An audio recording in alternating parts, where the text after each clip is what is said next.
Salut tout le monde et bienvenue. Aujourd'hui, on enfile notre casquette de détective pour une mission très spéciale en maths. On va s'attaquer à un grand classique, le théorème de Pythagore. Ça peut sonner un peu impressionnant, je sais, mais vous allez voir, c'est en fait un outil secret, une astuce de génie qui a plus de 2500 ans et qui sert encore tous les jours, que ce soit pour les architectes, les artisans et même pour nous, pour résoudre des énigmes bien réelles.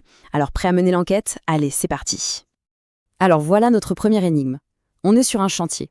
Imagine ce maçon, il construit un mur. Pour que tout soit stable, il faut absolument que son coin forme un angle droit parfait. Vraiment, 90 degrés, pas plus, pas moins. Mais comment il peut en être sûr et certain sans une équerre géante ou un instrument laser super moderne? C'est toute la question. Comment est-ce qu'on peut bien vérifier ça juste avec une corde? Ça ressemble un peu à un tour de magie, non? Eh bien, ce n'est pas de la magie, ce sont des maths. Et c'est exactement ce qu'on va décortiquer ensemble. Pour résoudre ce mystère, il nous faut un indice. Et cet indice nous vient d'un mathématicien de la Grèce antique, un certain Pythagore. Il a fait une découverte assez incroyable sur une figure qu'on connaît tous par cœur, le triangle rectangle. Regardons ça de plus près. Ici, on a un triangle rectangle, celui qui est en orange. Maintenant, imagine qu'on construit un carré sur chacun de ces trois côtés. On a donc un petit carré, un carré moyen et un grand carré. L'indice de Pythagore, son secret, il est caché là, dans la relation entre ces trois carrés.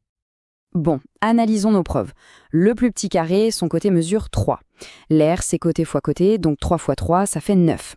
Ok, le carré moyen, le bleu, son côté mesure 4. Son aire, c'est donc 4 fois 4, ce qui nous donne 16. Parfait. Et maintenant, le moment de vérité. Si on additionne l'aire des deux plus petits carrés, 9 plus 16, ça fait 25. Garde bien ce nombre en tête. Maintenant, regarde le grand carré. Son côté mesure 5. Son aire, c'est 5 fois 5, et ça fait 25 aussi. C'est exactement le même résultat. Et voilà, le secret est révélé. Ce n'est pas du tout une coïncidence. C'est une règle qui marche à chaque fois pour tous les triangles rectangles. L'aire du grand carré est toujours égale à la somme des aires des deux autres. C'est ça, la fameuse égalité de Pythagore. Ok, maintenant qu'on connaît le secret, on va pouvoir l'utiliser. Et c'est là que ça devient un super pouvoir. Imagine qu'il nous manque une des longueurs d'un triangle rectangle. Eh bien, grâce à Pythagore, on va pouvoir la retrouver, la calculer. Juste avant, un petit mot de vocabulaire super important. Dans un triangle rectangle, le côté le plus long, celui qui est juste en face de l'angle droit, il a un nom un peu spécial, on l'appelle l'hypoténuse. Il faut bien le retenir, c'est un peu le personnage principal de notre théorème.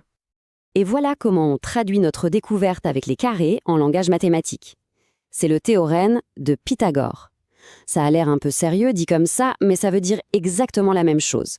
Le carré de l'hypoténuse, le grand côté, est égal à la somme des carrés des deux autres côtés, les plus petits. Allez, première affaire à résoudre pour notre équipe de détectives. On a ce triangle ABC et on sait qu'il est rectangle en B. On connaît les deux petits côtés qui forment l'angle droit, ils font 12 et 9 cm. Notre mission, trouver la longueur de l'hypoténuse, le côté AC. On applique notre formule, on sait que le carré de l'hypoténuse, donc AC au carré, est égal à AB au carré plus BC au carré. On remplace par les chiffres qu'on connaît, AC au carré est égal à 12 au carré plus 9 au carré. On calcule, 12 au carré c'est 144, 9 au carré 81, on additionne les deux, 144 plus 81, et on trouve 225. Attention, il reste une toute petite étape, mais elle est cruciale. On a trouvé que AC au carré est égal à 225. Nous, ce qu'on veut, c'est AC tout seul. Pour enlever le carré, on doit faire l'opération inverse, la racine carrée. Et la racine carrée de 225, c'est 15. Et voilà, l'hypoténuse mesure 15 cm. Affaire classée. Ok, on complique un tout petit peu l'enquête. Et si, cette fois-ci, on connaissait déjà l'hypoténuse, le plus grand côté, mais qu'il nous manquait un des petits? Est-ce que le théorème marche toujours? La réponse est bien sûr que oui. Prenons ce nouveau triangle, EFG. On sait que l'hypoténuse GF mesure 41 et que le côté EG mesure 40. On cherche EF. La logique reste la même, mais au lieu de faire une addition, on va faire une soustraction. Pour trouver le carré du petit côté manquant, on fait le carré du grand moins le carré de l'autre petit. C'est parti. Bon, maintenant qu'on sait calculer une longueur, on va voir le deuxième super pouvoir de ce théorème. On va faire le chemin inverse. On va se servir des longueurs pour prouver qu'un angle est bien droit. C'est ce qu'on appelle la réciproque du théorème de Pythagore. Ça, c'est un point super important, il faut vraiment pas les confondre. Le théorème, il dit, si je sais que mon triangle est rectangle, alors je peux utiliser la formule pour trouver une longueur. La réciproque, c'est le contraire. Elle dit, si je vérifie que l'égalité des carrés est vraie, alors je peux affirmer que mon triangle est rectangle. Deux outils pour deux missions bien différentes. Attention, là on arrive sur une erreur très classique, un vrai piège. Regardons la méthode de John. Il écrit tout de suite l'égalité de Pythagore, avec le signe égal, comme s'il savait déjà que le triangle était rectangle. Ça, c'est une erreur de logique. On ne peut pas faire ça, parce qu'on ne le sait pas encore. Il faut faire comme Samira. C'est la bonne méthode. On calcule les deux parties séparément. D'un côté, on calcule le carré du plus grand côté. D'un autre côté, on calcule la somme des carrés des deux autres. Et c'est seulement à la fin qu'on regarde les deux résultats et qu'on les compare. Et voilà, tu as maintenant les deux super pouvoirs de Pythagore dans ta boîte à outils.